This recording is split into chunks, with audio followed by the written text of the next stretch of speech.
Welcome, this is Gauri Gopnath for NE24. The 134th Tirodhan, that is passing anniversary of Loknath Brahmachari, was observed at Loknath Bari on Central Road, Silchar, with a full day of traditional Sanatan religious rituals. The program included Gita recitation, a minute of silence, Paduka Puja, floral offerings, Yajna, evening Aarti, and distribution of Mahaprasad to devotees. Notebooks and pens were also given to students and Sindhu to married women. Head priest Pavitra Pal spoke about Baba Loknath's spiritual legacy, describing him as a realized saint whose teachings bring peace and liberation. Devotees believe that Loknath still protects them in subtle form and that remembering him in times of trouble brings safety and relief. For more news and updates, subscribe our channel NE24 YouTube and support us by following our page.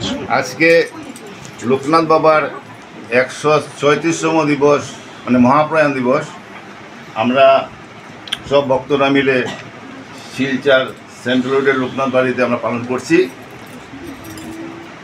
আমরা প্রতি বছরই এই উৎসবটা করে থাকি।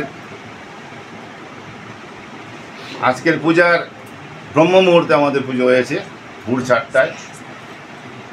পূজার পর সমস্ত গীতা পাঠ করা হয়েছে। তারপরে গীতা পাঠের পর আমরা বারোদিতে লোকনাথ বাবা দেহত্যাগের একটু আগে সব ভক্তদেরকে বলেছিলেন, আমি 19 জ্যৈষ্ঠ বেলা 11:45 আমি দেহ ধারণ করব, তোরা অভক্ত থেকে আমি দেহত্যাগ করতে পারবো না, কাজেই তোরা সকাল 10টার ভিতরে তোরা সবাই খেয়ে রেয়ে নিবি। তোরা খাওয়া দাওয়ার পর আমি সেই নশ্বর দেহটা আমি ত্যাগ করব। তারপর সবাই 10টার ভিতরে খাওয়া দাওয়া শেষ করলো। তারপর লোকনাথ বাবা তাইনের রুমে চলে গেলেন, গিয়ে ধ্যান অবস্থায় তিনি স্বর্গলোকে চলে গেছেন। আমরাও আজকে সেই ভারতীয় এই উৎসবটার মানে ইয়েটার নিয়মটার ফলো করে আমরাও আজকে সেই এইখানে এটা করছি।